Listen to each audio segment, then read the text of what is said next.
I promise you guys, you're gonna wish you did this sooner.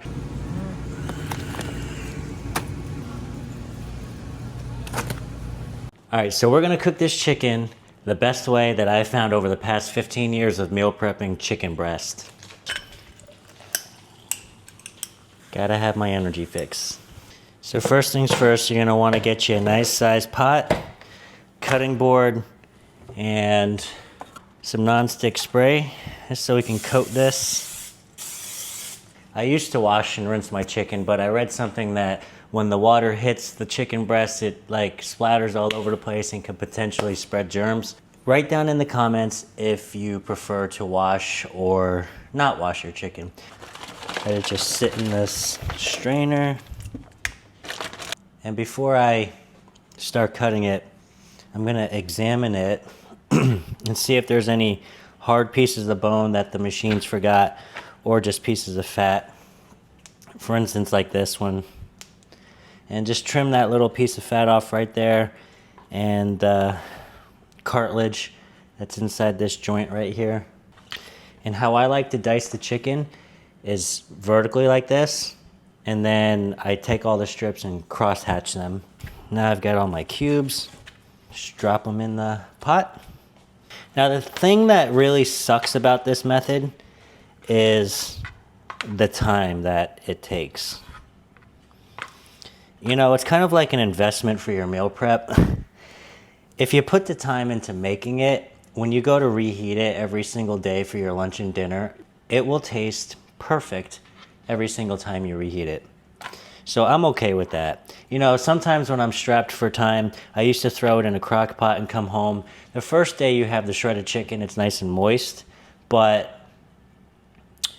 the second and third day, it's like dry as the Sahara. It's not even worth it. So when you use the crock pot method, it's very simple. You cut open the chicken, you dump it in, you add some sauce, you turn the knob to 8 hours, and you leave. That maybe took 2 minutes. This method takes like, the whole thing I'd say takes about 30 minutes, but every single meal after is gonna be freaking, not tits, but perfect.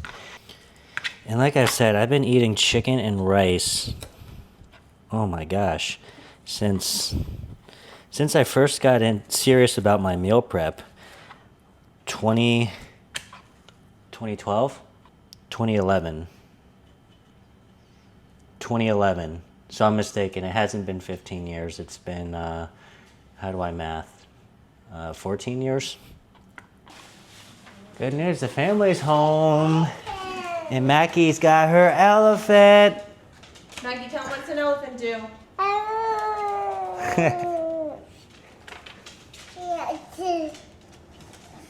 Okay, so now that all the chicken's diced up and it's still in this cold pot with some Pam spray or nonstick spray of your choice on the bottom, here are some of the sauces that I've used over the years.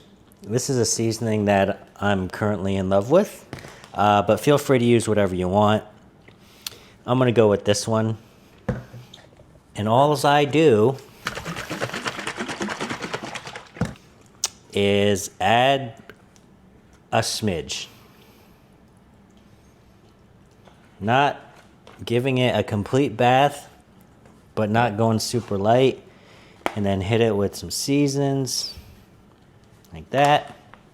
Now I get this bad boy on the stove, and I put it on the highest heat.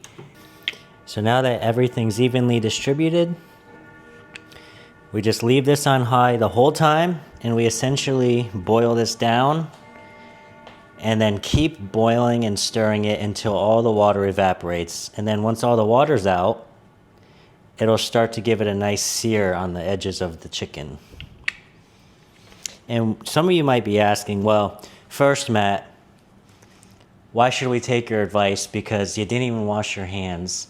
And on top of that, you didn't wash your chicken. And on top of that, you're cooking, or you're slicing your chicken on a plastic cutting board.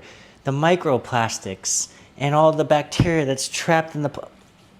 It is what it is. Yeah, I can't find my wooden cutting board. Some say you shouldn't use a wooden cutting board. Some say you should use steel. It is what it is. Just trust me. But when it comes to the sauces, yes, these sauces have calories in them. And I know the title of this video is about bodybuilding meal prep chicken.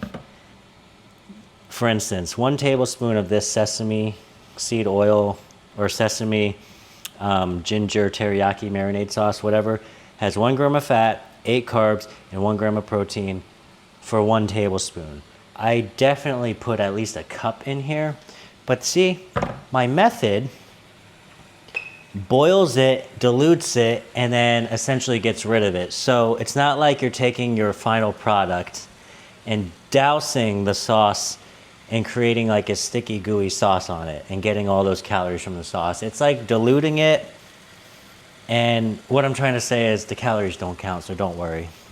The same if you use Sweet Baby Ray's, or if you use this teriyaki marinade.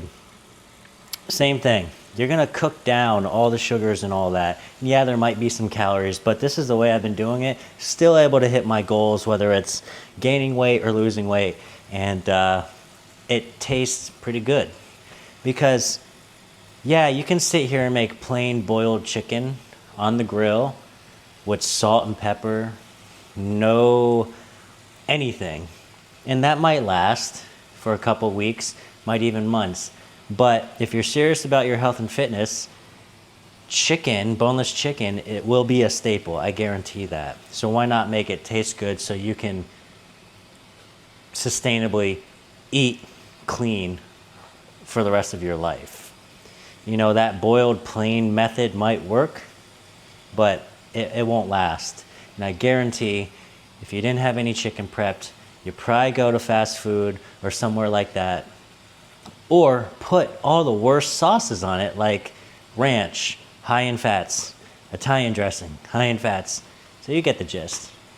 I think it's okay using one of these sauces.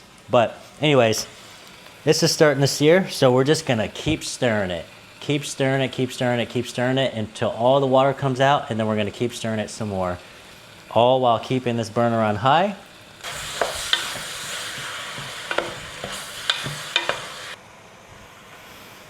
So yeah, sorry about the rant about the sauces, but I just had to get that out there. Just keep stirring this on the highest setting. I want to say it takes about 25, 30 minutes till it's done. While it's boiling and the steam is evaporating, the chicken's being cooked thoroughly, all while breaking down those tough fibers and making it succulent. Chicken's getting a nice brown color to it, so probably another 10 minutes and we'll be good to go. So that's all the water left. Now at this point, you can ensure all the chicken is cooked thoroughly. Now, now just stir it until it's brown to your liking. All right, so this is gonna be good for me, and that is gonna do it. So all this is cooked. That's how I like it. Sometimes a little darker, so I'll get it a little more crispier. But now I've got this container to make my meals with. And what's great is that you keep it in the fridge and you can pull from it throughout the week on your busy work day. You know, Monday through Friday. If you want to have a high protein, low carb meal, for instance, get some romaine lettuce or spring mix. Add yourself 4 to 6 ounces of that. It's chicken and rice time. Pull 6 ounces from there. Add your rice, add your broccoli, easy to go, boom. And I'm gonna go through this in probably 3 days, not even. So yeah, I hope this recipe can help you guys make the best meal prep chicken ever. And if you have any questions, leave a comment down in the comments for me. I promise I'll write back. I promise you guys, you're gonna wish you did this sooner. But with that said, have a great day.